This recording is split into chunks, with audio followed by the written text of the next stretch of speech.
अगर मैं तुम्हें कह रहा हूं कि ये चीज लाल कलर की है तो पक्की बात नहीं है कि ये चीज लाल ही कलर की है। आइडियली अगर तुम वैसे देखोगे कि इलेक्ट्रॉन पार्टिकल नेचर है, वेव नेचर है, तो तुम्हें पता चलेगा कि एवरीथिंग इज कलरलेस, कुछ भी कलर होता ही नहीं है यहाँ पे।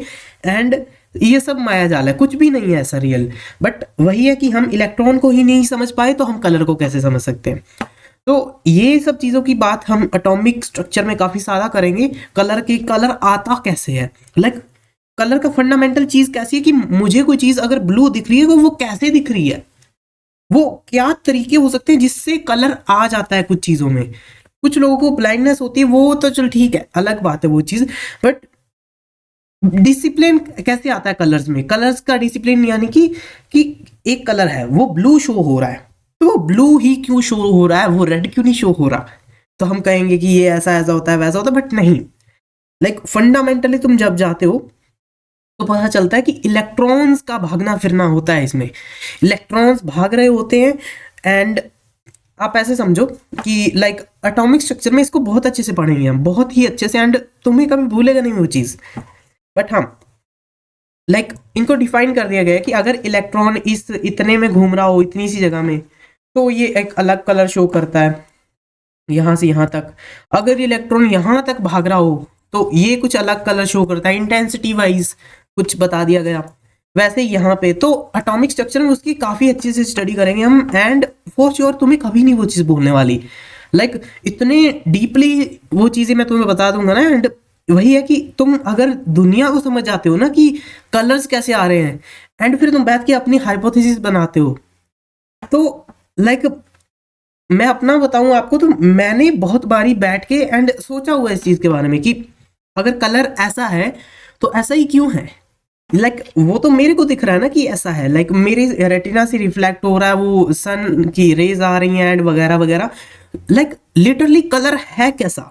तो फिर मैं एक ही कंक्लूजन पे पहुंचता हूँ कि लाइक ये दुनिया कलरलेस है, कुछ भी नहीं है कलर के नाम पे, everything is white. May be white भी नहीं है, वो कुछ भी नहीं है। तो काफी आगे की चीज हो गई है। बट हाँ, आप समझो इस चीज को कि कलर जो है, अगर हम कहते हैं कि ये चीज रेड है, तो वो रेड मेरे प्रोस्पेक्टिव में है, प्रोस्पेक्टिव है, मेरे प्रोस्पेक्टिव में वो चीज रेड है। मे बी उसका रियल कलर हो ही ना कुछ, या फिर वो चीज एग्जिस्ट ही ना करती हो, ऐसा भी हो सकता है। तो काफी आगे की चीज हो गई है। लाइक ये एक हाइपोथेसिस है, तो हम इसके आगे बढ़ेंगे नहीं। बट हाँ, जो कलर पोलराइजेशन की हम बात कर रहे थे पिछले लेक्चर में, ये पोलराइजेशन कलर को कैसे लेके आता है, तो आप ऐसे समझो कि ये कुछ एक एरिया है, लेट मी शो यू। हाँ, ये कुछ एक एरिया है जिसके अंदर जब इलेक्ट्रॉन पहुंचता है तो वो व्हाइट कलर शो करता है, या व्हाइट से येलो शो करता है।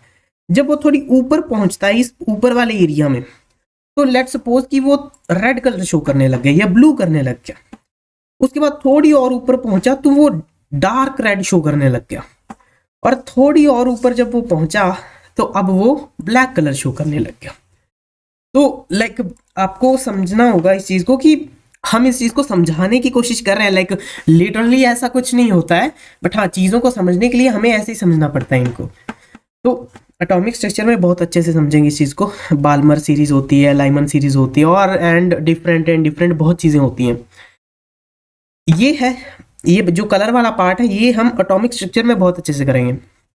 एंड फॉर श्योर तुमने जिससे भी एटॉमिक स्ट्रक्चर पढ़ रखा है ना, 99% ऑफ टीचर्स से बहुत अच्छा पढ़ा दूंगा मैं एटॉमिक स्ट्रक्चर, क्योंकि वैसे ही पढ़ाते ही हम, वैसे हैं, आपको पता ही होगा। तो अगर मेरे पास व्हाइट कलर है, मतलब कि ये कुछ फर्स्ट स्पेक्ट्रम में लाई कर रहा होगा, इसको तुम स्पेक्ट्रम कह लो। अभी हम बच्चे हैं तो हमें नहीं पता है, इसको फर्स्ट स्पेक्ट्रम कह लो, स्पेक्ट्रम। इसको सेकंड स्पेक्ट्रम कह लो, इसको थर्ड स्पेक्ट्रम कह लो, इसको फोर्थ स्पेक्ट्रम कह लो। तो आप लाइक इस चीज तरीके से हम कलर को डिफाइन कर सकते हैं कि कलर किस वाले स्पेक्ट्रम में है और वो किस तरह का कलर शो करेगा। कलर नहीं, so sorry about my wording. Electron किस स्पेक्ट्रम में है और वो क्या कलर शो करेगा। लाइक अगर वो व्हाइट शो कर रहा है तो मतलब पक्की बात है वो फर्स्ट स्पेक्ट्रम में होने वाला है। अगर वो येलो शो कर रहा है तो थोड़ा ऊपर चला गया होगा, यानी कि सेकंड वाले में। अगर वो ब्लू कर रहा है तो थोड़ी इंटेंसिटी बढ़ती जा रही है। यानी कि हमने ये समझा इस चीज से कि कलर तभी आता है जब electron like excite D excite होता है। मतलब एक्साइटेशन एंड डी एक्साइटेशन ही एक कारण है जिस कारण से कलर आता है। तो ये अभी मैं ऐसा नहीं कह रहा हूँ कि ये चीज पत्थर की लकीर है कि आप कहो एक्साइटेशन डी एक्साइटेशन से ही कलर आता है। हम आज तक इलेक्ट्रॉन को ही नहीं समझ पाए कि वो कैसा है, वो उसका नेचर कैसा है। वो वेव की तरह चलता है, वेव यानी ये वाला, या पार्टिकल की तरह चलता है ऐसे सीधा, बिल्कुल सीधे। लाइक हम जब एमओटी पढ़ेंगे तो मॉलिक्यूलर ऑर्बिटल थ्योरी बहुत अच्छी थ्योरी है। जब हम उसको पढ़ेंगे तो हम कहेंगे ये इलेक्ट्रॉन ऐसे ऐसे चलता है। कई बार होता है हम कहते हैं ऐसे चलता है, तो लाइक काफ़ी ये डिफरेंट चीज़ है। हम आज तक इलेक्ट्रॉन को ही नहीं समझ पाए तो हम किसी को चीज़ को नहीं समझ सकते। हम कोई नहीं होते कलर पे ऊपर सवाल उठाने वाले कि कलर ऐसा क्यों है। बस है, हमने उसको कुछ चीज़ों से कर दिया है लाइक डाइवर्सिफाई कि ऐसा कलर ऐसा होता है, जब ऐसा होता है तो ऐसा हो रहा होता है, इलेक्ट्रॉन ऐसे भाग रहा होता है। तो आपको समझ आ रहा होगा कि कलर पक्की बात नहीं है कि कलर पोलराइजेशन पे ही डिपेंड करेगा कि पोलराइजेशन हो रही है। और अगर कोई एक लेट सपोज कि कोई ए एटम है, वो बी को ना बड़े अच्छे से पोलराइज कर रहा है, यानी कि उससे बड़े अच्छे से खींच रहा है। हाँ, तो यानी कि वो आयनिक काफी ज्यादा हो रहा है, मतलब अच्छे से खींच रहा है, तो वो आयनिक ही होगा, पक्की बात है। आपको अगर आयनिक और कोवेलेंट में दिक्कत है तो प्लीज मेरे पोलराइजेशन वाले लेक्चर देख के आओ, क्योंकि अगर वो नहीं देखोगे तो ये लाइक उसका बिल्कुल सीक्वल है। जैसे ही तुम वो देखोगे वैसे इसको देखो। उसको अगर तुम देख चुके हो तो उसको 2x पे देख लो, 3x पे देख लो। एक्सटेंशन वगैरह आती है पीसी में, तो अगर तुम लैपटॉप वगैरह पे हो तो एक्सटेंशन लगा के उसको 5x 15x पे भी हो जाती हैं वीडियोस। तो आप वैसे देख लो उस चीज़ को।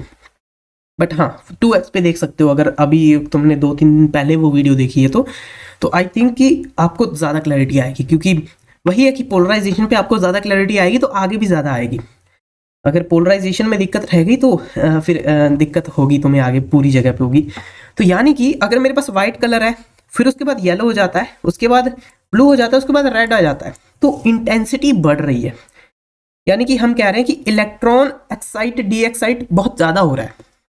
आप ऐसे भी समझ सकते हो कि इलेक्ट्रॉन भाग रहा है, बहुत तेजी से भाग रहा है वो। हमने पिछले लेक्चर में ये तो बात कर दी थी कि हाँ कलर आता है, ये डार्क होता है, कुछ चीजें डार्क हो जाती है कलर के कारण। बट लाइक एक फंडामेंटल चीज होती है ना कि पक्की बात नहीं है कि पोलराइजेशन के कारण ही कलर आता है, जरूरी नहीं है। पोलराइजेशन एक फैक्टर है जिसके ऊपर कलर डिपेंड करता है। जरूरी नहीं है कि पोलराइजेशन के कारण ही कलर आएगा। अगर किसी चीज में पोलराइजेशन हो रही है, जरूरी नहीं है कि उसका कलर चेंज होगा, और जरूरी ये भी नहीं है कि उसका कलर नहीं चेंज होगा, हो भी सकता है। So like there is no definite definition of colour, what is colour and how electrons are behaving. तो इसका कोई डेफिनेट डेफिनेशन नहीं है, आप इस चीज़ को समझ रहे होंगे। सो लाइक मेरा एक एम है कि आपको आपके अंदर वो कलर एंड इलेक्ट्रॉन का particle nature and wave nature को ना एक ऐसा ना होता है चिंगारी तुम्हारे अंदर वो डालनी है मेरे को। अगर वो हो गई तो तुम खुद खुद के माइंड से सोचोगे ये चीज़ें कि अगर मुझे कलर दिख रहा है तो ऐसे कैसे हो सकता है। बड़ी ही ज़्यादा माइंड बॉगलिंग चीज़ है एंड केमिस्ट्री के लेवल से बहुत ऊपर की चीज़ है वो। हम बैठ के बस सोचते हैं कि कलर कैसा होगा, तो काफ़ी बढ़िया चीज़ है वो। तो बट हाँ, करेंगे उसको हम एटॉमिक स्ट्रक्चर में बहुत अच्छे से करेंगे, फिजिकल केमिस्ट्री में। हाँ, अभी आईओसी चल रही है तो इसमें देखते हैं effects on silver halides. Silver halides पर क्या इफेक्ट आता है, हम इसको अभी अंडरस्टैंड करने वाले हैं। सो हमने पिछले लेक्चर में बात करी थी कि कुछ चीज़ें जिनमें ज़्यादा बहुत बहुत बहुत ज़्यादा पोलराइजेशन हो रही होती है वो डार्क कलर की होती है। और डार्क कलर से यानी कि तुम देखो ब्लैक कलर से ऊपर तो कोई कलर है ही नहीं। तो यानी कि अगर किसी चीज़ में बहुत ज़्यादा पोलराइजेशन हो रही है तो पक्की बात है कि वो ज़्यादा डार्क होगा, उसका कलर ज़्यादा इंटेंस होगा, इंटेंसिटी उसकी बहुत ज़्यादा होगी, बहुत ज़्यादा इंटेंस दिख रहा होगा इनकम्पेरेबल टू अदर कंपाउंड्स। तो जब एक्सपेरिमेंटली इनका कलर देखा गया AgCl का, तो ये वाइट निकला। वाइट देखना, अभी आप खुद ही इसका ऑर्डर फाइंड कर लोगे। जब AgBr का देखा गया तो ये येलो निकला, येलो येलो की तरह ये दिख रहा था, येलो कलर था इसका। एंड इसका थोड़ा डार्क येलो था, डार्क येलो कलर इसका दिख रहा था। आपको विजन से अगर आप देखते हो, अपनी आंखों से देखते हो, तो आपको ऐसे कलर दिख रहे थे। तो क्या इससे डिफाइन होता है कि पोलराइजेशन इसमें सबसे ज्यादा होगी? AGI में, उससे कम इसमें एंड उससे कम इसमें होगी। यही शो कर रहे हैं कलर्स। तो यानी कि कलर से आप थोड़ा डिटरमाइन कर सकते हो कि पोलराइजेशन किस में ज़्यादा हो रही होगी, किससे कम। एंड पोलराइजेशन अगर आपको पता है कि किस में ज़्यादा हो रही है तो आप प्रिडिक्ट भी कर सकते हो कि इसका कलर ऐसा होगा। बट वही है बात है कि पत्थर की लकीर नहीं है कि कलर ऐसा ही होगा, ज़रूरी नहीं है, एक्सेप्शंस आ जाते हैं। एंड ये इसको एक्सेप्शन भी नहीं कह सकते, लाइक एक फैक्टर है, पोलराइजेशन बस एक फैक्टर है। तो इसका ऑर्डर जब आप निकालोगे तो इस तरीके का हो जाएगा, ये सबसे बड़ा हो जाएगा, इसका ज़्यादा पोलराइजेशन होगा, इसका थोड़ा कम पोलराइजेशन होगा एंड इसका थोड़ा और कम पोलराइजेशन हो जाएगा। एंड आपको देखते देखते ही लग रहा है कि इंटेंसिटी जो है, इंटेंसिटी वो बढ़ रही है। आपको दिख रहा है ना, देखते देखते ही लग रहा है कि इंटेंसिटी तो बढ़ रही है। ठीक है, तो जब आप नीचे देखते हो PbCl2 एंड PbI2, तो जब आप इसको देखते हो तो ये कलर लेस आता है, कलरलेस, हाँ जी ये कलरलेस होता है। और जब आप इसको देखते हो तो ये येलो निकलता है, येलो। तो इसका मतलब क्या, इसका मतलब क्या कि इसमें ज़्यादा पोलराइजेशन हो रही है। तो आपको पता होगा कि कलरलेस तो यानी कि वो तो कोई कलर ही नहीं है, तो पक्की बात है कि पोलराइजेशन इसमें ज़्यादा हो रही होगी। तो इसका ऑर्डर कुछ इस तरीके का, इस तरीके का आ जाएगा।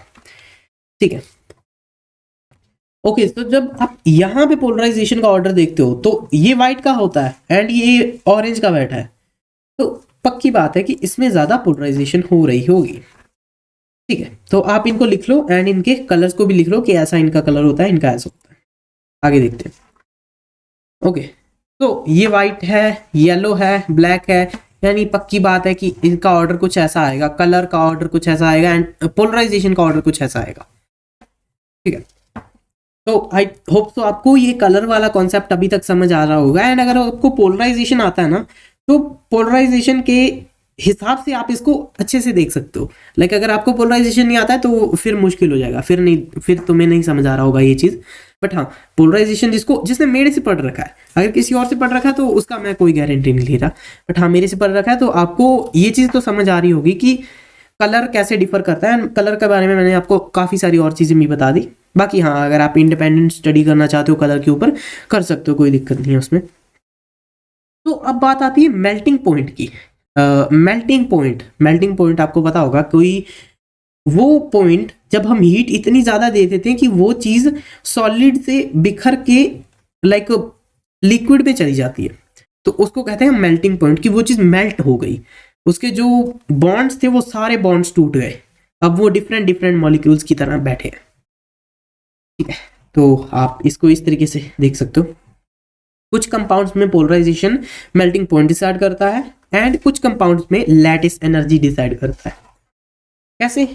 कुछ कंपाउंड्स में पोलराइजेशन जो है वो मेल्टिंग पॉइंट को डिसाइड करता है, इसके बारे में डिस्कस करते हैं अभी। एंड कुछ ऐसे कंपाउंड्स हैं जिनमें लैटिस एनर्जी जो है, लैटिस एनर्जी याद करो मैंने आपको पढ़ाया था लैटिस एनर्जी है जो कि मेल्टिंग पॉइंट को डिसाइड करता है कि इस कंपाउंड के लिए मेल्टिंग पॉइंट क्या होगा, क्योंकि लैटिस ब्रेक होगा तभी तो वो मेल्ट होगा। तो लैटिस ब्रेक कैसे होगा? जितनी एनर्जी उसको देनी पड़ेगी जितनी उसने रिलीज करी थी जब वो जुड़ा था आपस में। याद करो लैटिस कब बनता था? जब ये लोग आपस में जुड़ जाते थे, और जब वो जुड़ जाते थे तो स्टेबल हो जाते थे थोड़ा, तो इस कारण से वो एनर्जी को रिलीज कर देते थे, जो एक्स्ट्रा एनर्जी वो पहले होल्ड करके बैठे थे। और जब अगर आप वो एक्स्ट्रा एनर्जी उनको कहीं किसी ना किसी तरीके से उनको वो एनर्जी दे देते हैं in the form of heat, तो क्या होगा? वो उनका लैटिस टूट जाएगा, एंड लैटिस टूट गया तो यानी कि वो चीज़ मेल्ट होने लग जाएगी। ठीक है, हाँ ठीक है, तो आपको समझ आया होगा इसमें। एंड प्लीज नोट डाउन, इसमें एक्सेप्शंस हैं अभी वही है कि एक्सेप्शंस इसमें हैं, बट हाँ मेरे साथ कर रहे हो तो आपको एक्सेप्शंस ज़्यादा नहीं लग रही होंगी। ठीक है, तो कब लैटिस एनर्जी, कब वो ऑर्डर आता है कि लैटिस एनर्जी डिसाइड कर देती है कि मेल्टिंग पॉइंट कैसे वर्क करेगा। यानी कि अगर कोई ए कंपाउंड है और एक बी कंपाउंड है, तो लैटिस एनर्जी कब डिसाइड करेगी कि ये कंपाउंड पहले मेल्ट होगा या ये वाला, या फिर कब पोलराइजेशन डिसाइड करेगी कि ये कंपाउंड पहले मेल्ट होगा या ये वाला। तो उसको हम थोड़ा स्टडी करते हैं एंड आपको समझ जाएगा। ठीक है, तो अभी लैटिस एनर्जी में भी एक दिक्कत है कि मैं आपको नॉर्मल ट्रेंड तो बता दूंगा कि ऐसे डाउन द ग्रुप जाते हैं तो लैटिस एनर्जी ऐसे होती है एंड मेल्टिंग पॉइंट इस तरीके से डिफर करता है, आपको याद भी हो जाएगा। बट इसमें भी एक्सेप्शन आ जाती है। इसमें एक्सेप्शन कब आती है? जब पोलराइजेशन ज्यादा डोमिनेंट हो जाता है। पोलराइजेशन जब ज्यादा होने लग जाता है तो लैटिस एनर्जी वहां पे काम नहीं आती। तो लैटिस एनर्जी उसका मतलब काम तमाम हो जाता है, एंड फिर पोलराइजेशन जो होती है वो डोमिनेट करती है, एंड फिर उसके कारण जो मेल्टिंग पॉइंट आता है फिर वो करेक्ट ऑर्डर माना जाता है। बट हाँ, आपको लाइक थ्योरी बेसिक बेसिक करा रहा हूँ तो आपको समझ आ रहा होगा, बाकी क्वेश्चन से ज़्यादा समझ आएगा आपको। ओके, तो इसके बाद है oxides and fluorides are difficult to polarise. Oxides and fluorides, fluorides यानी कि कोई समथिंग ए कंपाउंड है उसके पीछे F लग रखा है, या A के पीछे F2 लग रखा है, या F3 लग रखा है, आपको समझ रहा होगा कि इसको फ्लोराइड्स कहते हैं। एंड साइमल्टेनियसली अगर इनकी जगह पे O लग रखा है तो इसका मतलब वो ऑक्साइड हो जाएगा। वही होता है फ्लोराइड्स एंड ऑक्साइड्स। तो इनका क्या है, ये डिफिकल्ट होते हैं पोलराइज करने के लिए। इसका मतलब इनका लैटिस एनर्जी ऑर्डर आएगा, यानी कि ऑक्साइड्स और फ्लोराइड्स जो हैं अगर ये किसी कंपाउंड के पीछे लग रहे हैं, लेट सपोज कि यहाँ पे Li है, हाँ जी, तो लेट सपोज यहाँ पे Li है तो मैंने F लगा दिया और यहाँ पे मैंने Li लगा दिया एंड Cl लगा दिया। तो अगर मैं चेक करूंगा जिसकी अभी मैं पता क्या चेक करना है मुझे, इनका मेल्टिंग पॉइंट चेक करने के लिए मुझे मुझे मुझे मुझे मुझे सिर्फ इसकी लैटिस एनर्जी चेक करनी है, एंड वो मैंने आपको बता रखा है कि कैसे करते हैं, बट हाँ दोबारा से देखेंगे तो आपको याद आ जाएगा। तो LiF एंड LiCl, इन दोनों में से आपको क्या चेक करना है कि लैटिस एनर्जी किसकी ज्यादा है। जब पता चल गया इसकी ज्यादा है तो इसका मेल्टिंग पॉइंट भी ज्यादा होगा। ठीक है, तो आपको ये समझ रहा होगा। बट कुछ ये लोग बैठे हैं exceptions, but Be plus, Al plus and Li plus have power to polarize them, so ये लोग एक्सेप्शन क्रिएट करेंगे। तो यानी कि अगर मैं आपको बताऊं, लेट सपोज कि यहाँ पे कुछ A कंपाउंड रख रखा है, यहाँ पे B रख रखा है, यहाँ पे C और यहाँ पे D कोई रख रखा है, मैंने कहा तुम्हें ऑर्डर बताओ मुझे कि कौन पहले मेल्ट होगा कौन बाद में मेल्ट होगा। यही इसी चीज पे क्वेश्चन बन सकते हैं एंड थोड़े कॉन्सेप्चुअल क्वेश्चन बन सकते हैं, इस पे और क्वेश्चन नहीं बनेंगे। तो आपको लाइक अगर इसमें आपको दिखता है कि बेरिलियम लिख रखा है लेट सपोज, तो आप कहोगे कि इसका ऑर्डर लाइक डायरेक्ट आएगा कि ये ज़्यादा होगा, ये थोड़ा कम होगा, ये थोड़ा और कम होगा, ये थोड़ा और कम होगा। बट यहाँ पे ये बेरिलियम जहाँ पे आ जाता है ना, तो ये बंदा यहाँ से उठा के इस पूरे कंपाउंड को या तो यहाँ बीच में फेंक देगा, नहीं तो मोस्ट प्रोबेबली यहाँ सेकंड लास्ट पे आ जाता है ये, या फिर यहाँ पे आ जाता है। तो इनका ऑर्डर कुछ ऐसा बन जाता है। बट हाँ, अभी आपको थोड़ा थोड़ा समझ रहा होगा कि मैं क्या कहने की कोशिश कर रहा हूँ। बाकी एग्जाम्पल्स इतनी सारी है ना कि हम करते करते नहीं थकेंगे और तुम्हें समझ आ जाएगा। ठीक है, तो आगे चलते हैं। BeF2 MgF2, okay. तो इनका मेल्टिंग पॉइंट कंपेयर करना है, मेल्टिंग पॉइंट कंपेयर करना है। तो हमने आपको बताया था कि ये जो बेरिलियम है ना ये दिक्कत करता है, तो हमें पता है कि ये सब तो पोलराइज हो जाएंगे, ये सब तो इनकी तो लैटिस एनर्जी हमें ढूंढनी है और पता चल जाएगा कि इनका मेल्टिंग पॉइंट क्या होने वाला है। बट ये शैतान बैठा है यहाँ पे, ये बंदा थोड़ा वैसे टाइप का है, एक्सेप्शन क्रिएट करेगा ये। वैसे तो ऑर्डर लाइक बिल्कुल सही आना था, आपको समझाता हूँ ऑर्डर कैसे आएगा, बट हाँ आप वैसे तो सिंपल आना था, बट क्योंकि ये बंदा यहाँ पे बैठा है बेरिलियम फ्लोराइड, इसके कारण से ये थोड़ा सा दिक्कत करेगा ऑर्डर में। देखते हैं, तो अगर आप आइडियली देखो लैटिस एनर्जी को जस्ट कंपेयर करके, तो इसका ऑर्डर कुछ इस तरीके का आ जाना था कि ये इससे बड़ा है, ये इससे बड़ा होगी और ये इससे बड़ा होगा। पर वही है कि ये बंदा एक्सेप्शन क्रिएट करेगा, तो ये क्या करेगा, ये ज्यादा पोलराइजेशन कर देगा। पोलराइजेशन इसका हो जाएगा बहुत ज्यादा, इसका बहुत ज्यादा पोलराइजेशन हो जाएगा, जिस कारण से ये ज्यादा पोलराइज हो जाएगा तो इसका मेल्टिंग पॉइंट गिर जाएगा, एंड ये बिल्कुल ही लास्ट में आ जाएगा। पहली बात, ये बिल्कुल लास्ट में आ जाएगा। दूसरी बात कैनेडियम जो है ये थोड़ा आगे आ जाएगा, and this is the correct order. आपको ये याद ही रखना पड़ेगा, इसके ऊपर भाई आप वो नहीं कर सकते कि ऐसे कैसे हो गया, बस हाँ आपको याद रखना पड़ेगा, दैट्स इट। बट हाँ आपको देखते देखते समझ आ जाएगा कि ये ऐसा क्यों हो रहा है, ये ऐसा क्यों हो रहा है, बट समझो इस चीज को। अभी आगे देखो, फिर उसके बाद जब लेक्चर खत्म होगा तो आपको लाइक कंप्लीट अंडरस्टैंडिंग आ चुकी होगी। तो यहाँ पे ये बैठा बेरिलियम ऑक्साइड, फिर से ये शैतानी करेगा, एंड क्योंकि ये बहुत ज़्यादा पोलराइज हो जाएगा तो ये Ca के बाद थोड़ा टाइम बाद आ जाएगा यहाँ पे इस BeO, ठीक है। तो यानी कि मैग्नीशियम ऑक्साइड का सबसे ज़्यादा मेल्टिंग पॉइंट होगा, सबसे ज़्यादा मेल्टिंग पॉइंट इसका होगा मैग्नीशियम ऑक्साइड। उसके बाद कैनेडियम ऑक्साइड, उसके बाद बेरिलियम ऑक्साइड, उसके बाद स्ट्रोंटियम ऑक्साइड, उसके बाद बेरियम ऑक्साइड। ऐसे ये कुछ ऑर्डर होगा इसका। तो ऑक्साइड एंड फ्लोराइड के छोटे छोटे ऑर्डर्स तो हमने देखे अभी तक। तो अब थोड़े देखते हैं अच्छे ऑर्डर्स। तो इसका ऑर्डर जब देखा गया तो आपको देख के समझ आ रहा होगा कि लैटिस एनर्जी कंपेयर करनी, कि इसकी ज़्यादा लैटिस बनेगी, लैटिस इसकी ज़्यादा बनेगी, तो इस कारण से मेल्टिंग पॉइंट ऑर्डर इनका कुछ ऐसा बन जाएगा। तो सॉरी अबाउट मिसकंसेप्शन, थोड़ी सी गलती हो गई यहाँ पे, ये पहले आएगा एंड ये इसका करेक्ट ऑर्डर होगा। ये यहाँ पे शैतान बैठा था एंड मैंने मेरे ध्यान नहीं दे रहा है मैंने, सो इसका कुछ ये ऑर्डर आ जाएगा MgF2, उसके बाद SrF2 एंड उसके बाद बेरियम एंड ये ऑर्डर। तो ये बिल्कुल लास्ट में जंप कर गया था, ये यहाँ से all the way up to यहाँ पे जंप कर गया, ठीक है जी। तो आगे देखते हैं। तो मैं क्या कह रहा था कि आप इनको लिख लो, नोटबुक में लिखो आपने, तो आपको समझ आएगा कि मेल्टिंग पॉइंट वगैरह वगैरह आप कैसे कंपेयर कर पाओगे, क्योंकि अगर ऐसे करोगे तो समझोगे नहीं, एंड समझोगे नहीं तो दिक्कत करेगा फिर। तो थोड़ा आप देखते हैं इस चीज़ को।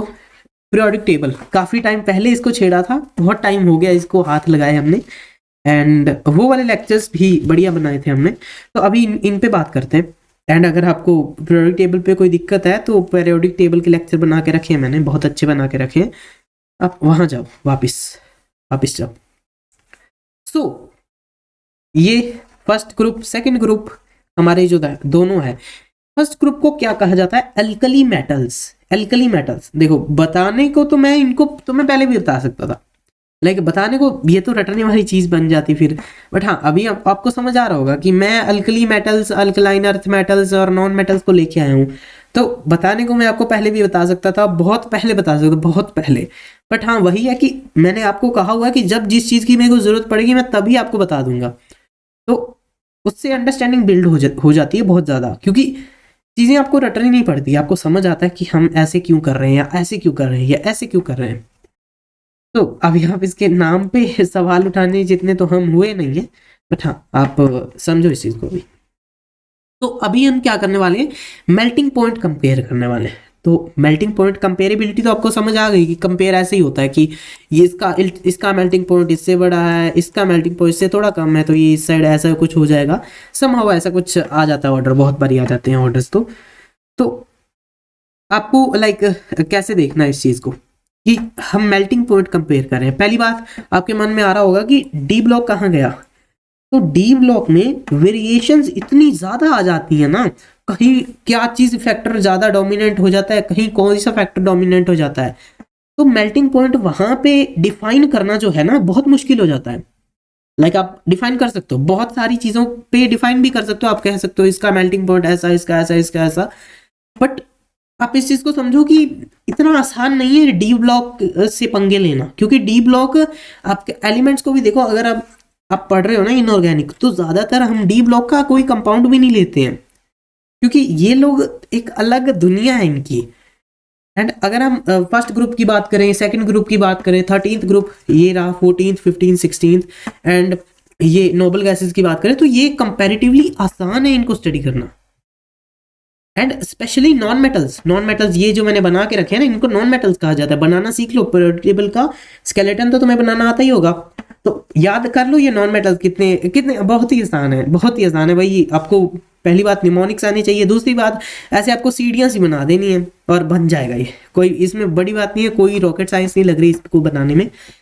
तो आपको पता होना चाहिए कि नॉन मेटल्स क्या है। ये सब लोग नॉन मेटल्स हैं, ये जितने ग्रीन कलर के शो कर रखे हैं ना मैंने, ये सभी नॉन मेटल है। कार्बन हो गया, नाइट्रोजन हो गया, ऑक्सीजन, फ्लोरीन, एंड नीचे भी बहुत सारे। एंड अच्छी बात ये है कि हम कंपैरिजन सिर्फ इनका ही करते हैं, हमारे सिलेबस में इन्हीं का ही कंपैरिजन है, मेल्टिंग पॉइंट का। इनका मेल्टिंग पॉइंट आपको कंपेयर करना आ जाएगा ना, तो आप बहुत सारी चीजें सीख जाओगे, पहली बात। दूसरी बात, आपको अगर इनका मेल्टिंग पॉइंट कंपेयर करना आता है तो आप अच्छे अच्छे क्वेश्चंस को सॉल्व कर सकते हो। लाइक बहुत सारे क्वेश्चन हैं इनऑर्गेनिक में जिनका शुरुआत ही मेल्टिंग पॉइंट से होती है। आपको मेल्टिंग पॉइंट नहीं आता, आपको कुछ नहीं आता, आप उसको छेड़ नहीं पाओगे। अगर लाइक उसने ऑर्डर पे कोई क्वेश्चन दे दिया कि इसका मेल्टिंग पॉइंट बताओ, आपको लैटिस ही नहीं आता है, या आपको पोलराइजेशन का ही कोई एक कॉन्सेप्ट नहीं पता, या आपको पोलराइजेशन पता हो या आपको लैटिस पता हो, तो आप इन दोनों की हेल्प से आप मेल्टिंग पॉइंट का ऑर्डर निकाल सकते हो।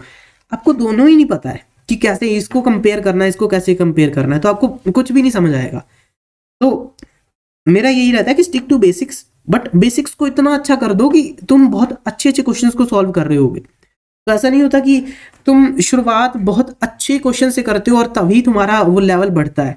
हमने शुरुआत कहाँ से करी थी, आपको याद होगा, इतनी मतलब बिल्कुल ही खत्म चीज से शुरुआत करी थी, बिल्कुल ही जीरो लेवल से शुरुआत करी थी। एंड मैं जीरो लेवल कह रहा हूँ यानी कि प्योर जीरो लेवल। केमिस्ट्री में हमने इनऑर्गेनिक का फर्स्ट लेक्चर आपको याद होगा, बहुत ही जीरो से शुरुआत करी थी। एंड सेकंड लेक्चर में भी बहुत ही अच्छे तरीके से मैंने आपको श्रोडिंगर समझाया था।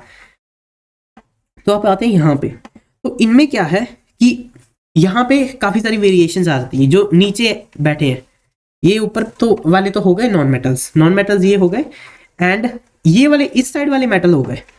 फर्स्ट ग्रुप वाले, ग्रुप 1 वाले मेटल्स हो गए, दूसरे वाले एल्कलाइन अर्थ मेटल्स हो गए, एंड ग्रुप 13 से लेके ऑनवर्ड्स 18 तक ये सभी नॉन मेटल्स हो गए। और आपको जो यहाँ पे नीचे दिख रहे होंगे ये मेटलॉइड्स हो गए, मेटलॉइड्स यानी कि mixture of metal and non metal. तो हमको मेल्टिंग पॉइंट स्टडी करना है प्योर मेटल्स में एंड प्योर नॉन मेटल्स में। सेमी वगैरह हमें नहीं स्टडी करना है, वो हमें नहीं करना है, अभी हमारे वहां तक हाथ नहीं पहुंचते, एंड ना ही हमारे हाथ डी ब्लॉक तक पहुंचते हैं। तो इसके बाद कोई किसी के माइंड में ये क्वेश्चन नहीं आना चाहिए कि हमने डी ब्लॉक का ही क्यों नहीं उठाया। आप मतलब इन सबके बीच में कंपैरिजन होगा एंड बहुत सारे ऑर्डर्स बनेंगे, बट तुम्हें ऑर्डर याद हो जाएगा। मैं बता रहा हूँ आपको कैसे याद होगा, सब बता दूंगा, बट हाँ ऑर्डर याद हो जाएगा आपको। इसमें बच्चे स्ट्रगल करते हैं, अच्छे से स्ट्रगल करी जाती है इसमें, लाइक धड़ाधड़ रटे जा रहे हैं। आपको वैसा नहीं है कि मतलब अगर रटना पड़ रहा है तो पक्की बात है कि कुछ ना कुछ चीजें होंगी जो एक्सेप्शंस आ जाती हैं। तो मेरा ये रहता है कि आपको एक्सेप्शंस एक्सप्लेन कर दी जाए, ज़्यादातर एक्सप्लेन कर दी जाए कि ये ऐसा होता है, ये वैसा होता है, बट हाँ कुछ चीज़ें होती है जो नहीं होती, तो वही कह दिया जाता है कि रट लो इसको, इससे ज़्यादा और कुछ नहीं करा जाता, बस रट लो। तो अभी यहाँ पे बहुत सारे कंपैरिजन होने वाले हैं, लाइक Li का F से हो जाएगा, फिर Li का Cl से हो जाएगा, बहुत सारे होंगे। यानी कि इस एक का बहुत सारों से हो जाएगा, इसका फिर Na को उठाएंगे, फिर से ग्रुप 17 वालों से उठा के कर देंगे कंपैरिजन। तो कंपैरिजन करते करते आपको लाइक पहली बात आपको वो माइंड में रखना पड़ेगा कि ये सब जो आप पढ़ रहे हो ना, ये आपको इसलिए पढ़ रहे हो क्योंकि आपको अगर कल को आप लैब में काम करते हो तो आपको समझना ना पड़े कि ये कैसे होगा, वो कैसे होगा। आपको रिजल्ट्स पता हो काफ़ी के, बहुत सारी चीज़ों के रिजल्ट्स आपको पहले से ही पता हो कि ये ऐसे होता है, ये वैसे होता है। तो लाइक फंडामेंटल चीज़ यही है किस कारण से हम इनऑर्गेनिक को पढ़ रहे हैं। कोई ऐसा तो है नहीं कि खाली कोई बंदा सो के उठा है और उसने कह दिया कि इनऑर्गेनिक पढ़ाई जाएगी 11th-12th में। कोई कारण होगा किस कारण से इसको केमिस्ट्री को इंट्रोड्यूस किया गया है, तो आपको समझ जाएगा। बाकी आप फ्यूचर में अगर आप कुछ अच्छा करते हो तो आपको समझ जाएगा कि केमिस्ट्री बहुत ज़्यादा ज़रूरी थी। अगर आप केमिस्ट्री ना करते तो काफ़ी चीज़ें बिगड़ सकती हैं। तो मेल्टिंग पॉइंट हम कैसे कंपेयर करते हैं, पहली बात मेल्टिंग पॉइंट कैसे कंपेयर किया जाता है। मेल्टिंग पॉइंट मुझे पता है, मेल्टिंग पॉइंट हम कैसे कंपेयर करते हैं। अगर मुझे मेल्टिंग पॉइंट निकालना है तो पहली बात या तो लैटिस एनर्जी काम कर जाती है या तो हमारा पोलराइजेशन काम कर जाता है। या लैटिस एनर्जी मुझे आनी चाहिए या पोलराइजेशन आनी चाहिए। मुझे या तो पता होना चाहिए कि पोलराइजेशन कहाँ पे ज़्यादा हो रही है, कहाँ पे कम हो रही है, या मुझे पता होना चाहिए लैटिस एनर्जी कहाँ पे ज़्यादा हो रही है, कहाँ पे कम हो रही है। तो मुझे लैटिस एनर्जी तो पता है, लैटिस एनर्जी कहाँ कम होती है, डाउन द ग्रुप जो होती है लैटिस एनर्जी कम होती जाती है। यानी अगर फर्स्ट एलिमेंट की ज़्यादा है तो इससे ये सबसे ज़्यादा होगी, इससे कम थोड़ा नीचे वाले की होगी। यानी कि अगर मैं इसको ऐसे दिखाऊं, वेट इसको, हाँ, तो जब अगर नीचे आते हैं, लेट सपोज कि हम बेरिलियम में आते हैं, तो बेरिलियम की लैटिस एनर्जी सबसे ज़्यादा होगी, उससे नीचे मैग्नीशियम है तो मैग्नीशियम की थोड़ी कम होगी। तो बेरिलियम सबसे बड़ा होगा, उससे बाद मैग्नीशियम आने वाला है। बेरिलियम सबसे बड़ा होगा, उसके बाद मैग्नीशियम आने वाला है, उसके बाद कैनेडियम आने वाला है। तो आपको इतना तो समझ रहा होगा। तो मैंने इसका लैटिस एनर्जी तो कंपेयर कर दिया, मुझे बता दिया गया कि हाँ भाई लैटिस एनर्जी तो सेम बैठी है इनकी, बिल्कुल ही सही लैटिस एनर्जी पड़ी है कि lattice energy down the group आते हैं तो कम होती जाती है। तो यानी कि LiF की सबसे ज्यादा होगी, NaF की उससे थोड़ी कम होगी, एंड जैसे जैसे आगे जाते जाएंगे वैसे वैसे लैटिस एनर्जी कम होती जाएगी। पहली बात ये। पर मुझे क्या कंपेयर करना, मुझे तो मेल्टिंग पॉइंट कंपेयर करना था। तो आपको एक्सेप्शंस तो याद ही रखने अपने। एक तो अपना Li था एक अपना एक्सेप्शन, एक Al था एंड एक बेरिलियम था। ये लोग बहुत ज्यादा पोलराइज हो जाते हैं, तो ये लैटिस एनर्जी का ऑर्डर फॉलो नहीं करते, याद रखो इस चीज को। तो कैसे होगा ये चीज इनकी, अगर मुझे मेल्टिंग पॉइंट निकालनी तो LiF NaF जो भी बैठे हैं यहाँ पे, तो इनकी मेल्टिंग पॉइंट कैसे निकली जाएगी। तो जो अपना Li है, अब मैंने आपको बताया कि ये पोलराइज कर जाता है, इस कारण से ये लैटिस एनर्जी के ऑर्डर को खराब कर देता है। कितना खराब कर देता है, अब आप पूछोगे कितना खराब कर देता है ये लैटिस एनर्जी के ऑर्डर को। मैंने कहा थोड़ा सा खराब करता है। यानी कि अगर पहले ऐसे ऑर्डर था, तो अब जो ऑर्डर बनेगा, रुको इसको हम थोड़ा यहाँ पे कॉपी कर लेते हैं ना, और थोड़ा इसको लाइक साइज इसका सही कर लेते हैं। ओहो हाँ, तो Li कितना कितना खराब करेगा ऑर्डर को। मैंने कहा थोड़ा सा करेगा, आप कहोगे थोड़ा सा कितना सा, मैंने कहा बस ये इतना करेगा कि ये K के बाद जाके लग जाएगा, यानी कि K के बाद यहाँ पे लगेगा, एंड लाइक रियल ऑर्डर आपको इस तरीके से मेल्टिंग पॉइंट का मिल जाएगा। इसको यहाँ ले आओ। हाँ, तो ये रहा आपका मेल्टिंग पॉइंट का ऑर्डर, मेल्टिंग पॉइंट का इसका ऑर्डर तो ये रहा। तो आपको पहली बात ये चीज आपको लाइक इतने कंपाउंड हम लोग देख लेंगे ना, आपको ये चीज याद होने वाली है, तो याद हो जाएगी। इस तो इतना लाइक टेंशन लेने की जरूरत नहीं है कि ये कैसे हो जाएगा ये कैसे हो जाएगा, बस कोशिश करो कि थोड़ा थोड़ा याद कर पाओ। बाकी आपको ये तो याद ही रहना चाहिए कि बेरिलियम और लिथियम जहाँ पे आ जाते हैं ना, वहां पे ये लोग दिक्कत करते हैं, और अगर साथ में फ्लोराइड है ऑक्साइड है तो और दिक्कत करेंगे। फ्लोराइड यानी कि अगर F लग रखा है तो और भी दिक्कत कर देते हैं ये लोग। तो आगे देखते हैं LiBr NaBr KBr RbBr। ठीक है, तो इनका अगर मैं देखूं कैसे होगा मेल्टिंग पॉइंट, तो Li अगर लग रखा है तो मतलब थोड़ा सा तो खराब करेगा ये। अब आप पूछोगे कितना खराब करेगा, कितना मेल्टिंग पॉइंट को ये चीज खराब कर देगी, तो मैं कहूंगा कि ये थोड़ा ही खराब करेगा, इतना नहीं करेगा। एक्चुअली ये थोड़ा नहीं करेगा, बहुत सारा कर देगा। So sorry about my wording. तो ये बिल्कुल ही लास्ट में चला जाएगा, जी हाँ ये बिल्कुल ही लास्ट में चला जाएगा, एंड ये कुछ यहाँ पे बिल्कुल ही लास्ट में पड़ा होगा। हाँ जी, बिल्कुल ही लास्ट में ये बैठ जाएगा। तो एंड आगे देखते हैं यहाँ पे भी Li जो है ये बिल्कुल ही लास्ट में जाने वाला है, बिल्कुल ही लास्ट में। ओके, यहाँ पे पड़ा है ये, और इसका ऐसे। तो ये करेक्ट ऑर्डर बन रहे हैं मेल्टिंग पॉइंट के। तो मैं आपको बता रहा था कि पहले आप ऐसे लिख लो, पहले आप सिंपल ऑर्डर लिखो, लाइक प्योर सिंपल, ये साइन भी बीच में मत डालो। फिर उसके बाद ऐसे नीचे, नीचे है ये क्या हो गया, हाँ लाइक सिंपल ऑर्डर लिख लो पहले ऐसे कॉमा डाल के बीच में, ये जो साइन जाए ये मत डालो।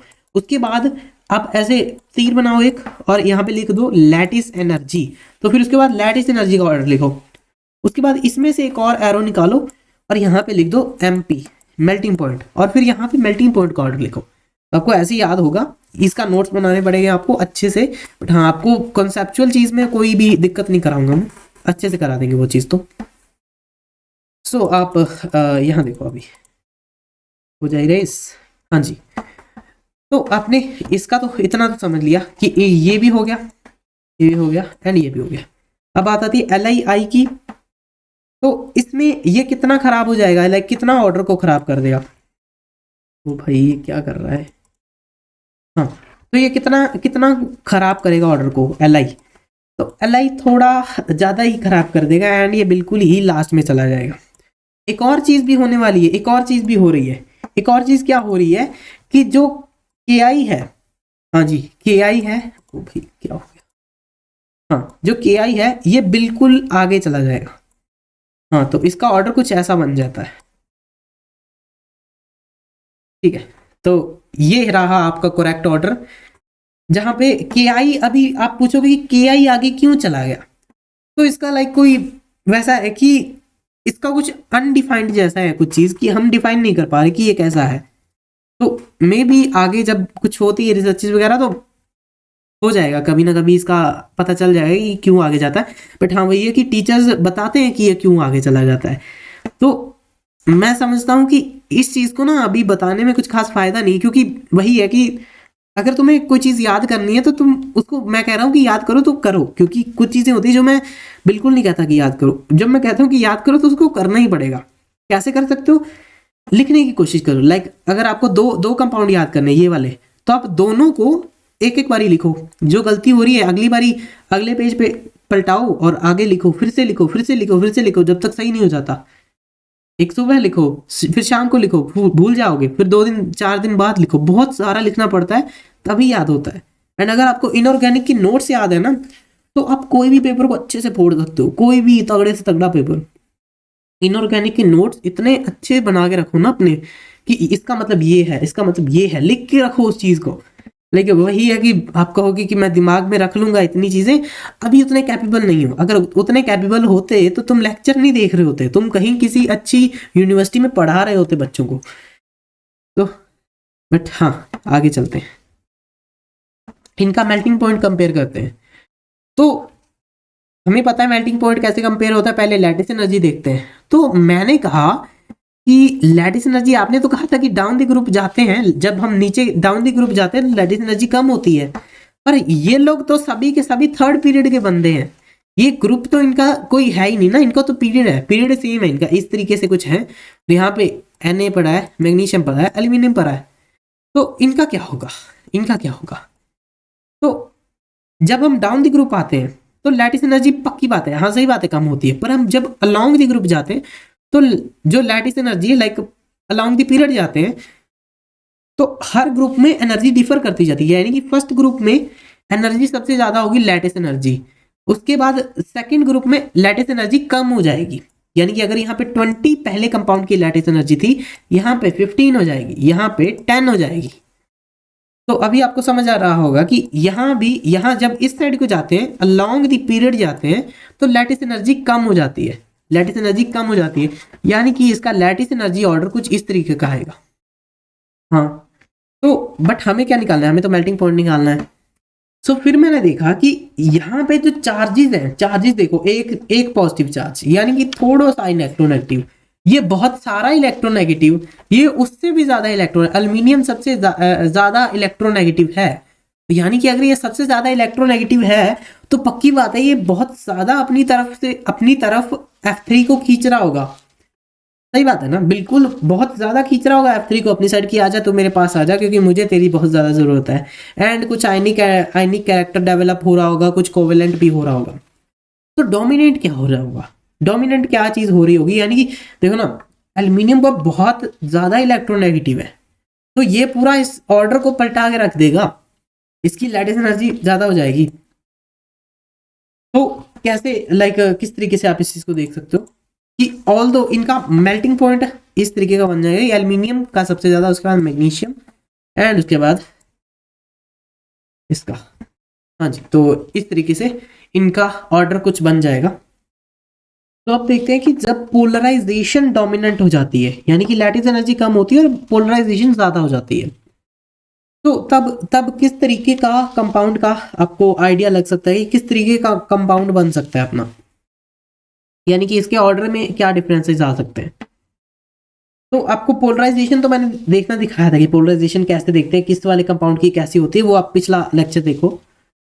तो अगर बेरिलियम क्लोराइड सबसे ज्यादा पोलराइज कर रहा है तो इसका मतलब इसका मेल्टिंग पॉइंट सबसे कम हो जाएगा, और अगर बेरियम क्लोराइड सबसे कम पोलराइज कर रहा है इसका मतलब इसका मेल्टिंग पॉइंट सबसे ज्यादा हो जाएगा।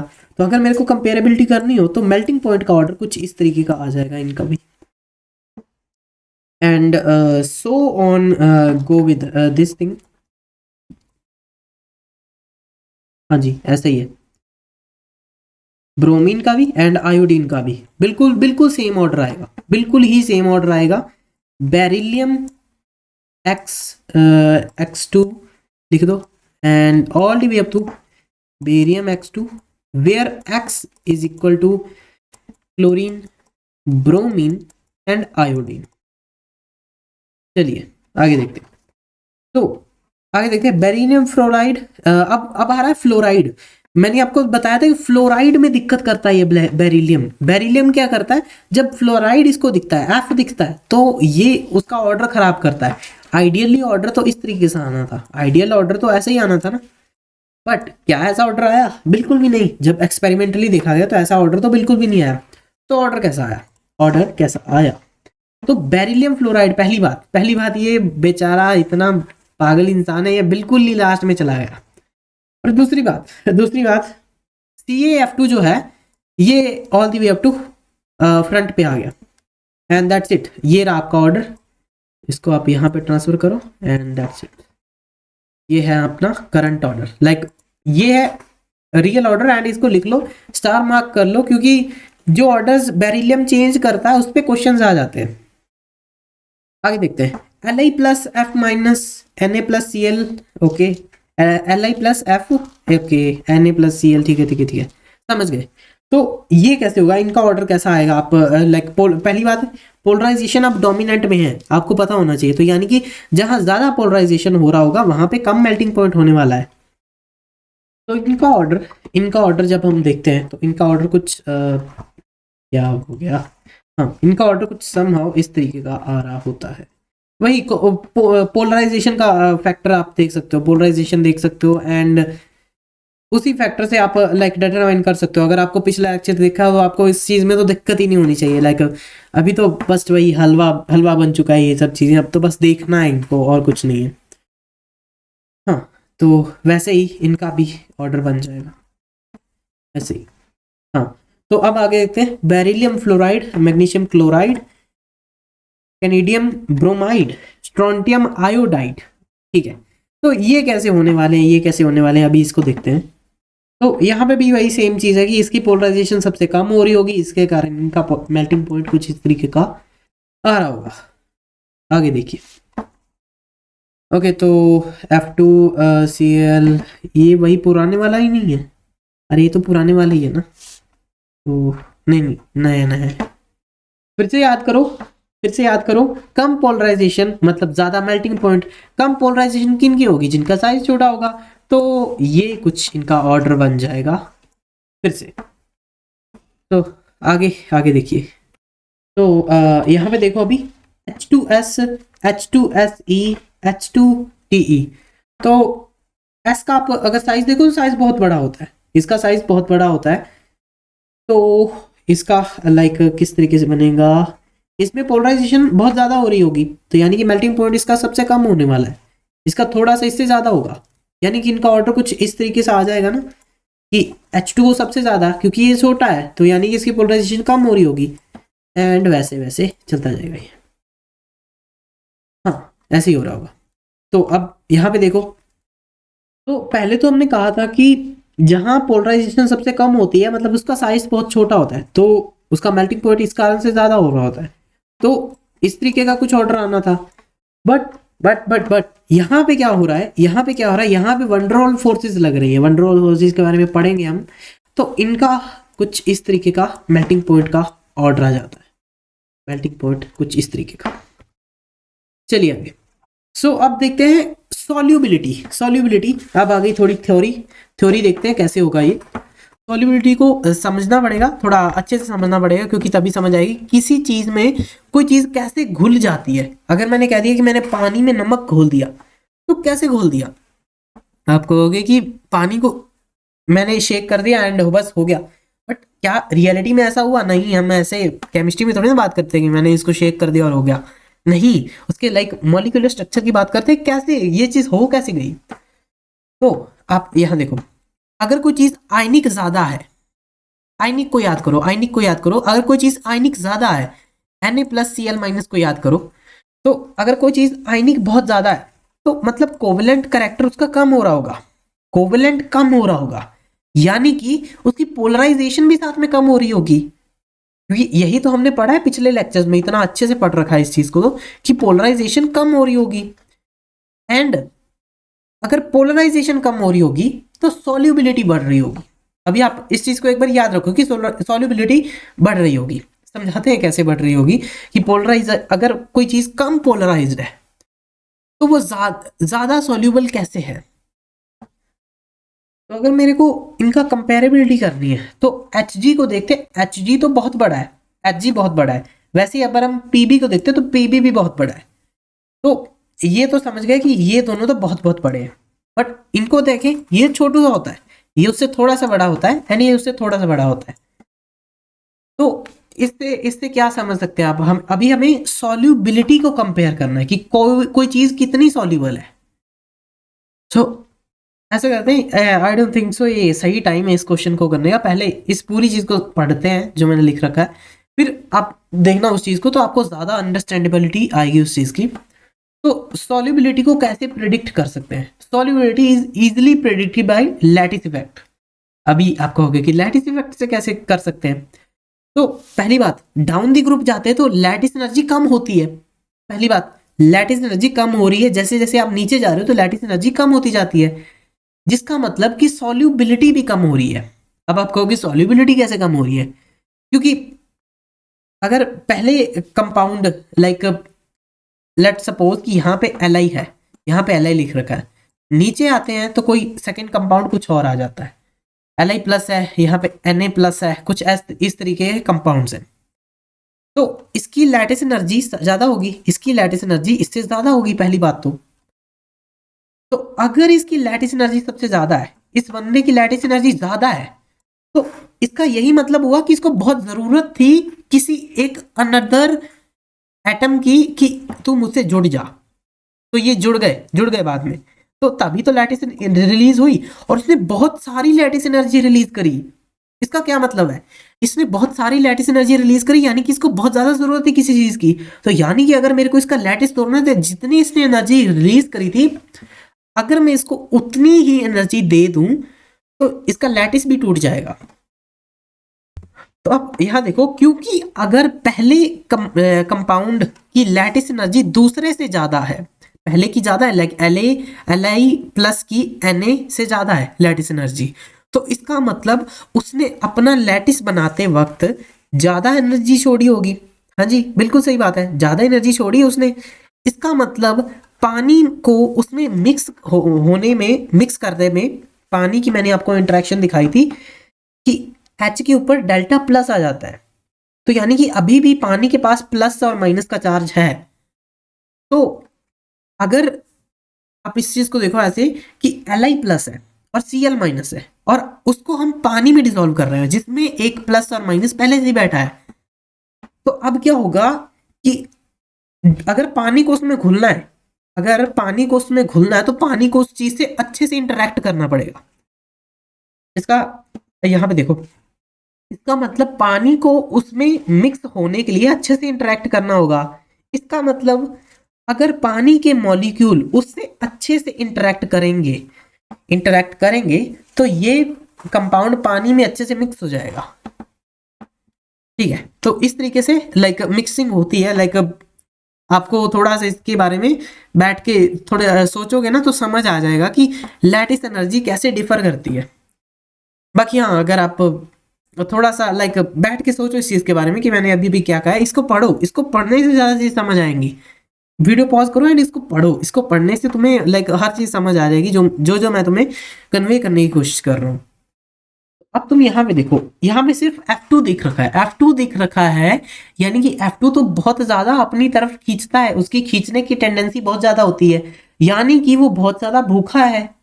अगर वो बहुत ज्यादा भूखा है, इसका मतलब कि अगर F2 का कोई मॉलिक्यूल है, लेट्स सपोज कि उसके पास कुछ F ज्यादा नेगेटिव है ना, फ्लोरीन ज्यादा नेगेटिव होता है, तो ये Hg से लेट्स सपोज थोड़ा सा पार्शियल चार्ज खींच रखा है इसने, और Hg के पास थोड़ा सा प्लस का चार्ज है, पार्शियल छोटा सा थोड़ा सा प्लस चार्ज है, हम उसको नाम मात्र कह सकते हैं।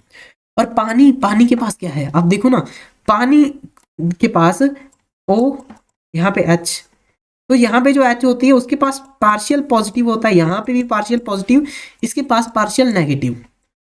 तो ये दोनों पार्शियल पॉजिटिव मिलके इसको पकड़ते हैं, ये इससे इंटरेक्ट करते हैं, और ये जो पार्शियल नेगेटिव है ये इससे इंटरेक्ट करता है। तो पानी को भी तो स्टेबल होना है, तो पानी स्टेबल होने के लिए इससे अच्छे से इंटरेक्ट कर पाएगा।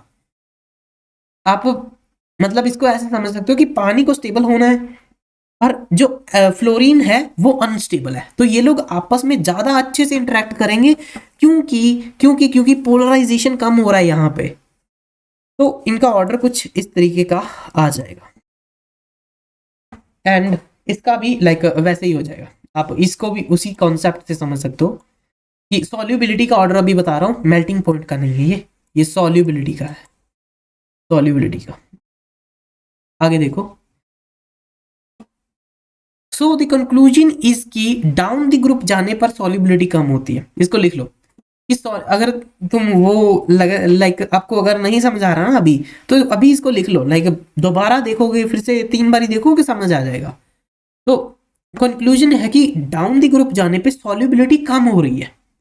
जैसे जैसे मैं ग्रुप की तरफ नीचे की तरफ जा रहा हूँ, पीरियोडिक टेबल से मैं ऊपर की तरफ से नीचे को आ रहा हूँ, मेरी सॉल्युबिलिटी घटती जा रही है।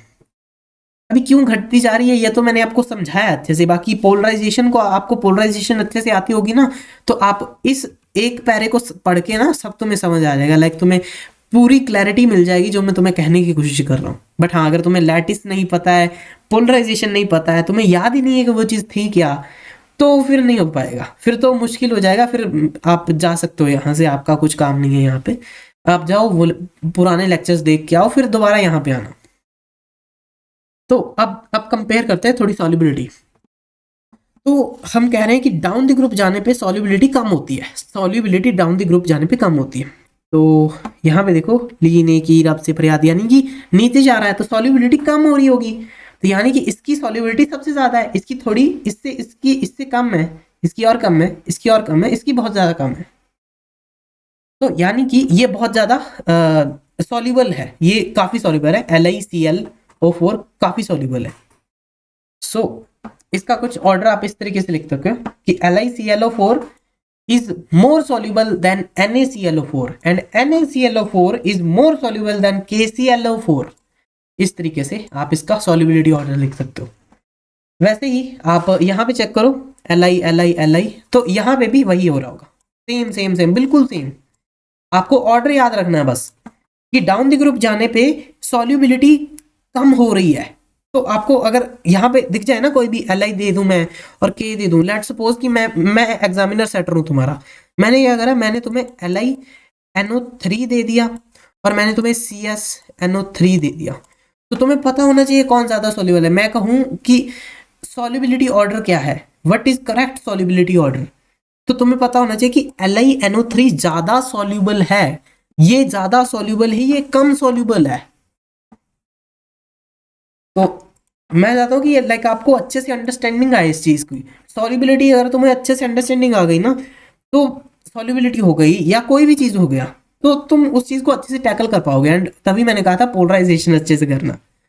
तो जिसने अभी पोलराइजेशन अच्छे से नहीं कर रखी है, वो अभी वही बैठा होगा वेला और सोच रहा होगा कि कैसे ये चीजें कैसी हो रही हैं, हो जाएगा, याद हो जाएगा, बट उसको कभी नहीं याद होने वाली ये सब चीजें। अगर आपको पोलराइजेशन नहीं आती है तो प्लीज यहाँ से चले जाओ, टाइम वेस्ट मत करो अपना। यहाँ पे LIBr, NABr, KBr, RBBr, CSBr, तो इसका भी लाइक सॉल्युबिलिटी डिक्रीज ही हो रही है, क्योंकि डाउन द ग्रुप जा रहे हैं ना, Li है, Na है, तो नीचे जा रहे हैं ग्रुप के, तो इस तरीके से सॉल्युबिलिटी डिक्रीज होती जाएगी। एंड अच्छी बात यह है कि इन सभी का ऐसे ही ऑर्डर आने वाला है, आपको जो समझाने के लिए मैंने दे रखा है। बट हाँ, ये सब चीजों को लिख लेना, लिखोगे तो समझ आएगा। चलिए आगे आगे चलो। ओके, तो CaSO3, SrSO3, VaSO3, ठीक है, इसको देखते हैं। इनमें भी सेम लॉजिक लग रहा है, हाँ जी, इनमें भी बिल्कुल सेम लॉजिक लग रहा है, कोई डिफरेंट लॉजिक नहीं है, बिल्कुल वही logic, same polarisation, lattice effect and solubility, that's it. Water की सॉल्युबिलिटी, वाटर में कैसे सॉल्युबल हो रहे हैं, एंड साइज का फैक्टर काम कर रहा है, तो ये भी बिल्कुल ही ऐसे हो जाएगा। तो आई होप तो आपको समझ आ रहा होगा कि ये कैसा हो रहा है। नहीं समझ आ रहा है तो फिर आपका काम खत्म है, फिर आपका कुछ नहीं हो सकता। तो इनका भी ऑर्डर कुछ ऐसा आ जाएगा, इनका भी ऑर्डर कुछ ऐसा आ जाएगा।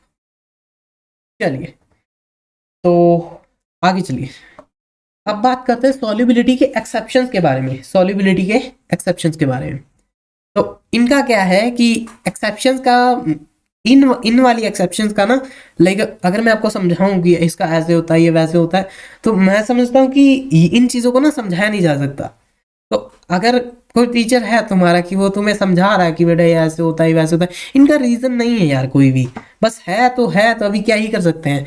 तो जस्ट इसको आप कुछ को समझाया भी जा सकता है, ऐसा नहीं है कि कोई भी नहीं समझाई जा सकती, बट हाँ खुद से कहानियां तुम कितनी सुन लोगे, मैं तुम्हें कितनी कहानियां बना के सुना दूंगा कि ये ऐसा होता है, ये वैसे होता है, बट आपको आइडियली इन चीज़ों को याद ही करना होगा, क्योंकि एक्सेप्शन से काफ़ी क्वेश्चन आ सकता है। उन इन इन सब में से आए ना आए, इनमें से आए ना आए क्वेश्चन, इनमें से तो तुम्हें दिख सकता है एक्सेप्शन से ज़्यादातर क्वेश्चन बनते हैं।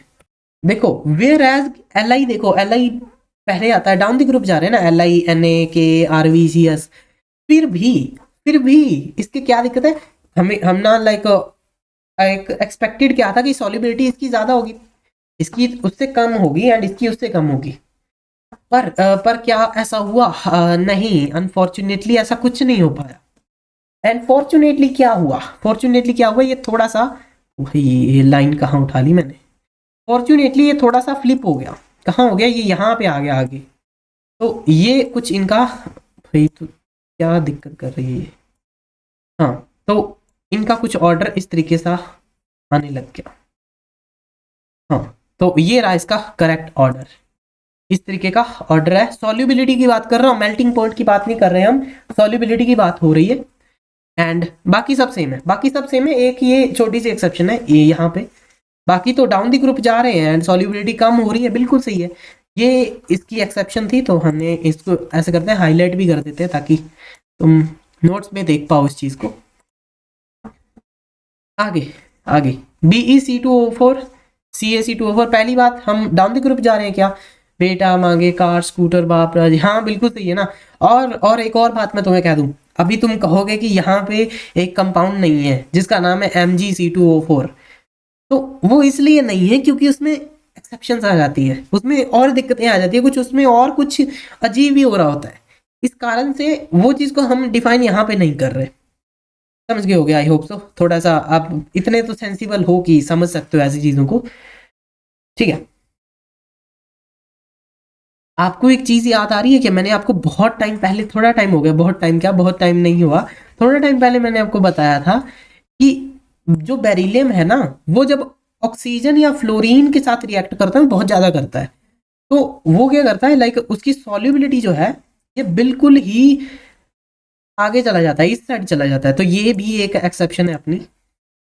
बाकी सॉल्युबिलिटी का ऑर्डर ठीक है, बाकी इसमें कोई दिक्कत नहीं है, बट हाँ ये वाली दिक्कत है इसमें, ये वाली क्या है, एक और भी तो दिक्कत है कि अगर हम बात करते हैं, ये सिंपल क्या है, डाउन द ग्रुप जा रहे हैं, कार स्कूटर वही अपना न्यूमोनिक्स आपको याद होंगे, तो अगर आप वैसे देखते हैं आप, तो हाँ लाइक आइडियली मैं ऐसा देखता हूँ कि चल ठीक है बेरिलियम चला गया, कोई दिक्कत नहीं है, बट हाँ इसके कुछ इस तरीके का ऑर्डर होगा, बट एक्सेप्शन यहीं पे आ जाती है, इसका ऑर्डर ऐसा है ही नहीं, इसका ऑर्डर लाइक डायरेक्ट उल्टा ऑर्डर है इसका, इसको भी याद करो, वो पीछे वालों को करो ना करो, इनको प्लीज याद कर लो। आगे देखते हैं Li2CO3 Na2CO3, तो आइडियली क्या था कि हमारी सॉल्युबिलिटी कैसी हो रही होगी कि along the group, down the group जा रहे हैं, तो पक्की बात है कि सॉल्युबिलिटी इसकी सबसे ज्यादा होगी, पर क्या ऐसा हुआ? नहीं, बिल्कुल भी नहीं, ये पूरा ही फ्लिप मार गया, ये एक भी एलिमेंट इधर से उधर नहीं हो, पूरा ही फ्लिप मार गया। एंड इसका भी देखो, Na की रब से फरियाद, तो फिर भी ऐसा ही हो गया, फिर भी लाइक ये इतनी, तभी तो इनको एक्सेप्शन कहा गया है, बाकी इनका कोई ऐसे रीजन ऐसा कोई खास नहीं है कि इस कारण से हो गया, आपको लाइक थोड़ा मैच्योर होके अपने माइंड को मैच्योर करके समझना होगा कि ये ऐसा बस हो गया और आपको समझ लेना है, हो गया ये और आपको समझ लेना है, बस दैट्स इट। ओके, तो बात करते हैं इंपॉर्टेंट एंड डिफरेंट केसेस, ये कौन से वाले केसेस हैं? आई थिंक गलत डाल दिया यहाँ पे, गलत आ गए ये लोग, ये यहाँ पे नहीं थे। तो आगे बात करते हैं थर्मल स्टेबिलिटी के बारे में। थर्मल स्टेबिलिटी यानी कि अगर हम किसी कंपाउंड को हीट दे रहे हैं तो वो कितना हीट रेजिस्टेंट है। आपको ऐसे समझ सकते हो कि थर्मल स्टेबिलिटी यानी कि हीट से स्टेबिलिटी, कि वो हीट ज्यादा आने पे कितने टाइम तक वो स्टेबल रह सकता है, अपनी उसी कंडीशन में रह सकता है जिस कंडीशन में हीट देने से वो पहले था। तो फॉर एग्जांपल ग्रेफाइट, उसकी थर्मल स्टेबिलिटी काफी ज्यादा होती है। तो थर्मल स्टेबिलिटी को हमने दो चीजों में बांट रखा है, monoatomic and multi atomic. Monoatomic and multi atomic क्या होते हैं ये लोग? मोनोटॉमिक, पहले बात करते हैं मोनोटॉमिक बारे में। इसके माने small anion. Small anion, small anion कैसे? इसके लिए आप एग्जांपल से देख सकते हैं Li plus and F minus. आप इसको देख सकते हो, ये स्मॉल एनायन है, छोटू सा होता है ये, क्योंकि F तो बहुत छोटू सा ही है ना। तो इस इनमें क्या होता है मोनोटॉमिक में, यानी कि एनायन छोटा है, स्मॉल एनायन है इससे। ओके, सो हमने थर्मल स्टेबिलिटी में ये जो एरोस के निशान थे ये गलत लगा दिए थे, अभी मैंने सही कर दिए। तो मोनोटॉमिक के एग्जांपल्स पहले आपको बता देता हूं मैं।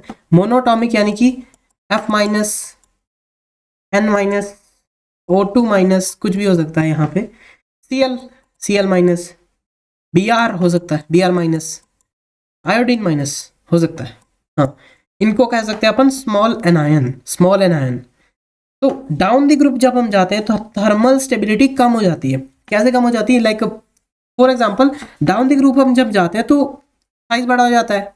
साइज जब बड़ा हो जाता है तो जो इलेक्ट्रॉन को पकड़ के रखने की टेंडेंसी है किसी भी एक न्यूक्लियस के पास, वो कम हो जाती है। तो जब हम उसको लाइक फॉर एग्जांपल जब हम शो करते हैं कि किसी चीज के पास पेयर है, तो पेयर तो लाइक उसका घूम रहा होता है लाइक ऐसे ऐसे एक ही ऑर्बिटल में, पर जब हम उसको हीट देते हैं तो ये जंप होके यहाँ कुछ डी एक्साइट हो जाता है और यहाँ पे वो सिंगल हो जाता है। तो अभी वो अनपेयर्ड है, तो अनपेयर्ड हो जाता है वो, तो थर्मल स्टेबिलिटी कम हो जाती है। फिर आप इसको भी आपको ही सोचना पड़ेगा। लाइक मैं बस आइडिया डाल सकता हूँ तुम्हारे दिमाग में कि हाँ ऐसे होता है ये, बाकी सोचना तुम्हें खुद पड़ेगा कि थर्मल स्टेबिलिटी कम कैसे हो रही है, एग्जैक्टली कैसे कम हो रही है।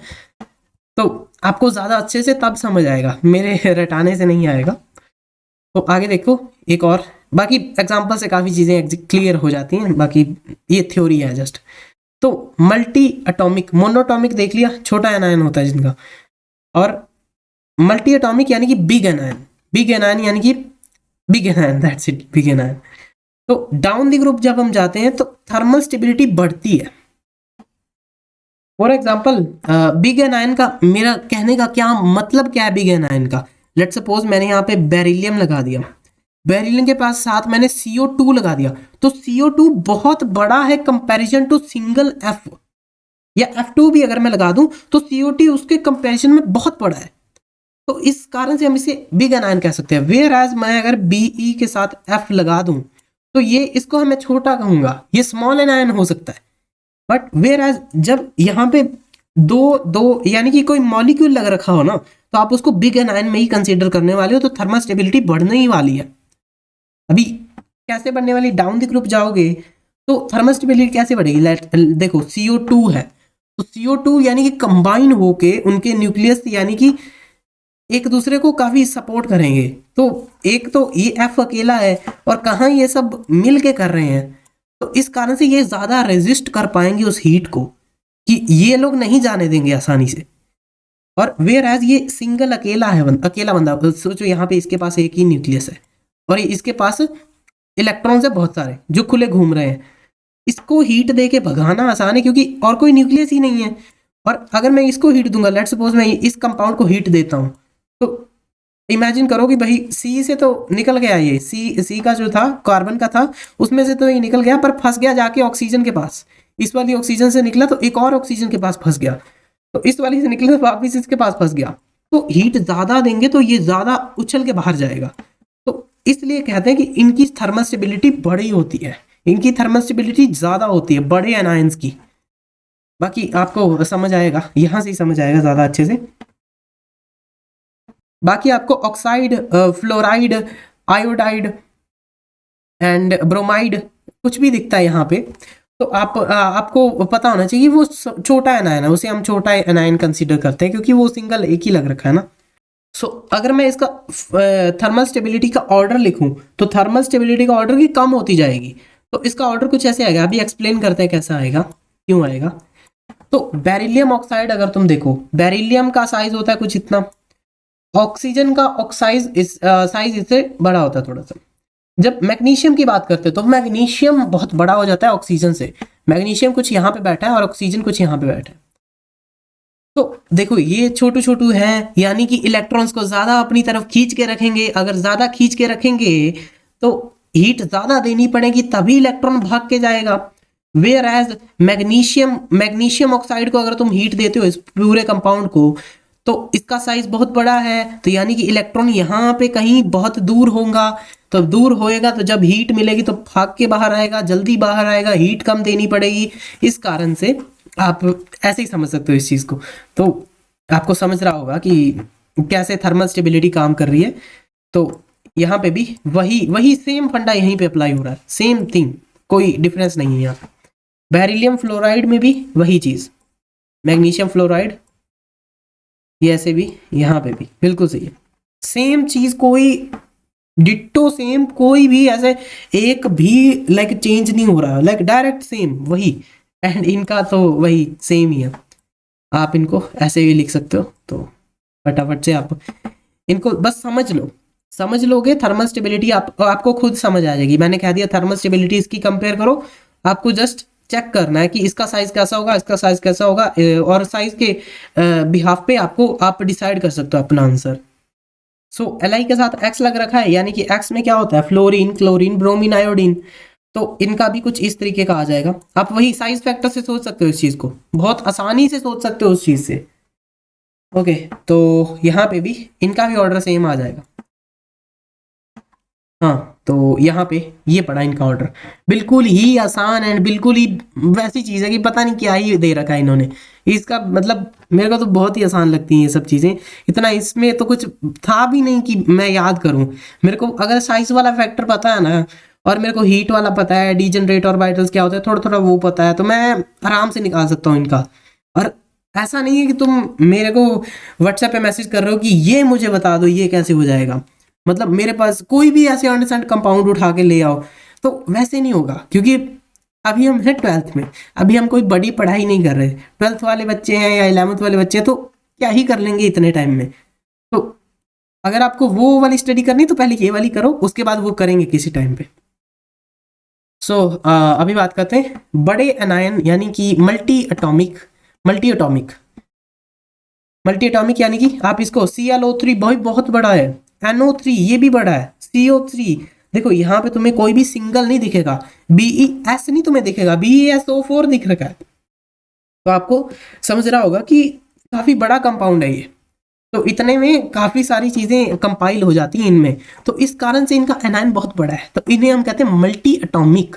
देखो ना इसमें कितने सारे भाई न्यूक्लियस बैठे हैं, एक न्यूक्लियस Cl का, 3 न्यूक्लियस O3 के, भाई कितने सारे न्यूक्लियस हो गए, और एक Li का न्यूक्लियस यहाँ पे भी बैठा है। तो यार फर्क तो पड़ेगा। तो इस कारण से इनकी थर्मल स्टेबिलिटी जो है वो बढ़ती जाती है, जैसे डाउन दी ग्रुप जाते हैं वो थर्मल स्टेबिलिटी बढ़ती जाती है। ठीक है, तो इनका जो ऑर्डर है, लाइक अभी मैंने उसको लिखना बंद कर दिया, लाइक जैसे हम पहले लिख रहे थे कि ये सब को लिख रहे थे, अभी लाइक बीच में एक लाइन ड्रॉ कर दी है कि LI से लेके CS तक सारे, LI के बाद जो भी आता है, लाइक LI के बाद Na आएगा, Na फिर K आएगा, फिर RB आएगा, एंड उसके बाद CS आ जाएगा। तो यानी वहां से लेके यहाँ तक सारा लाइन ड्रॉ करने का मतलब ये है कि जितने एलिमेंट इन सबके बीच में आते हैं ना, वो सारे के सारे एलिमेंट्स की बात कर रहा हूँ, किसी एक को भी नहीं छोड़ रहे हम। तो वैसे ही इनका ऑर्डर कैसा आएगा, थर्मल स्टेबिलिटी अभी इनकी बढ़ रही है, यानी कि ये थोड़ा होगा, ये यहाँ पे जो होगा वो थोड़ा ज्यादा होगा, यहाँ पे थोड़ा ज्यादा होगा, तो ऑर्डर कुछ इस तरीके का आ जाएगा। तो आपको मल्टी एटॉमिक में एंड मोनोटॉमिक में समझ आ जाना चाहिए कि कैसे काम कर रही है ये सब चीजें। तो बस ऐसा ही है, समझ गए होगे आप। सो इसका लाइक ऑर्डर जो है ना वो आप सभी लिख लो, इस तरीके से लिख लो, आसानी से लिख लो। अगर आपको अभी ऐसे लिखने की जरूरत नहीं है, आई डोंट थिंक सो आपको अभी लिखने की जरूरत है, पहले जितना लिख लिया। अगर आपने पहले ये सब लिख रखा है ना, ये जो भी मैंने लाइक जितनी भी रिएक्शंस हमने यहाँ पे लिखी थी, लेट मी शो यू। हाँ, जैसे ये लिख रखा हमने, एक ये भी लिख रखे हैं ना, तो ये सब लिख लो। आई थिंक सो आपको ये सब चीज़ें पहले लिखी होंगी ना, तो फिर आप चाहे इस तरीके से भी लिखो ना, तो आपको समझ आ जाएगा कि बिंदी डाल रखी है, यानी कि इसका मतलब ये है कि यहाँ से लेके all the way up to यहाँ वाले जितने कंपाउंड है सभी के सभी का ऐसा ही ऑर्डर आ जाएगा। बाकी ऑर्डर में अगर तुम्हें कोई दिक्कत है तो नीचे अपना नंबर पड़ा है, आप वहाँ पे मेरे को मैसेज कर सकते हो, एंड मैं पर्सनली आपको बता दूंगा कि कैसे होता है ये सब चीज़ें, क्योंकि कुछ लोग होते हैं यार, कुछ को नहीं समझ भी आती चीज़ें, तो मैं भी किसी टाइम पे उनमें से था। तो आई बिलीव कि तुम्हें अगर कोई दिक्कत आती है तो मेरे को मैसेज ज़रूर करो, कोई दिक्कत नहीं इसमें। तो आगे पढ़ेंगे अभी नेक्स्ट लेक्चर में dipole movement. And dipole movement बड़ा ही मज़ेदार कॉन्सेप्ट है। एंड ये वाला लेक्चर जो था ये ज़्यादातर वही है कि रटने वाला तो होती है हर चीज़, बट वही है कि हमने आपको ज़्यादातर चीज़ें समझाने की कोशिश करी है कि ये ऐसे हो जाएगा, ये वैसे हो जाएगा। बाकी याद करना पड़ेगा, याद तुम्हें ही करना पड़ेगा। ये जो छोटी छोटी चीज़ें मेरे को इतना छोटा लगता है, ये कुछ है ही नहीं इनमें, तो इन वाली चीज़ों में तो कुछ भी नहीं था जो हमने पढ़ा है। आगे हम जनरल इनऑर्गेनिक के रिएक्शंस वगैरह पढ़ेंगे, सॉल्ट एनालिसिस करेंगे, उसके सामने ये कुछ नहीं है।